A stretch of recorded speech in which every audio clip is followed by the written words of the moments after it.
ایک چھوٹے سے گاؤں میں ایک بچہ رہتا تھا جس کا نام حمزہ تھا۔ حمزہ ہوشیار، معصوم اور پیارا بچہ تھا، لیکن ایک عادت اس کی اچھی نہیں تھی۔ وہ نماز میں سستی کرتا تھا۔ اس کی امی روز اسے پیار سے کہتی، بیٹا نماز پڑھ لو، اللہ تعالیٰ تم سے خوش ہوتا ہے۔ مگر حمزہ ہر دفعہ کہتا، امی تھوڑی دیر بعد پڑھ لوں گا، پہلے کھیل لیتا ہوں۔ ایک دن دوپہر کے وقت جب اذان کی آواز آئی، حمزہ اپنے دوستوں کے ساتھ کھیل رہا تھا۔ امی نے دور سے آواز دی، حمزہ بیٹا اذان ہو گئی ہے، اب نماز کا وقت ہے۔ حمزہ بولا، امی تھوڑا اور کھیلنے دو، میں بعد میں پڑھ لوں گا۔ اسی وقت آسمان پر کالے بادل چھا گئے، تیز ہوا چلنے لگی اور کچھ ہی دیر میں بارش شروع ہو گئی۔ حمزہ دوڑتا ہوا گھر گیا۔ بجلی چمک رہی تھی اور بارش زور سے برس رہی تھی۔ حمزہ تھوڑا ڈر گیا۔ اس نے امی کے پاس جا کر کہا، امی میں نماز پڑھنا چاہتا ہوں۔ امی مسکرائی اور بولی، دیکھا بیٹا، جب اللہ چاہتا ہے کہ ہم اس کے پاس آئے تو ہمیں فوراً دوڑ کر جانا چاہیے۔ نماز اللہ سے بات کرنے کا سب سے خوبصورت طریقہ ہے۔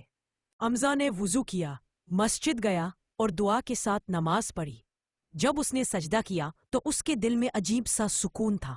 اس نے محسوس کیا جیسے اللہ تعالیٰ اس کے قریب ہے، اس کی بات سن رہا ہے۔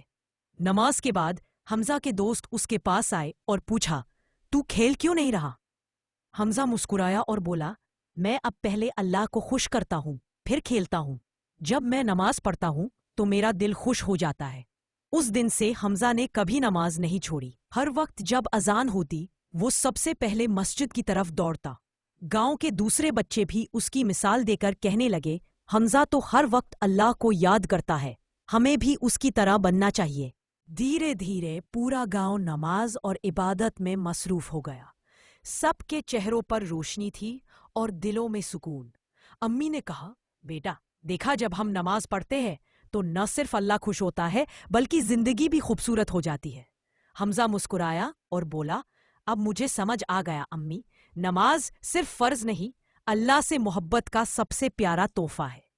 مورل آف دا اسٹوری، جو شخص نماز پڑھتا ہے اللہ اس سے خوش ہوتا ہے، اس کے دل کو سکون دیتا ہے اور اس کی زندگی کو روشن کر دیتا ہے۔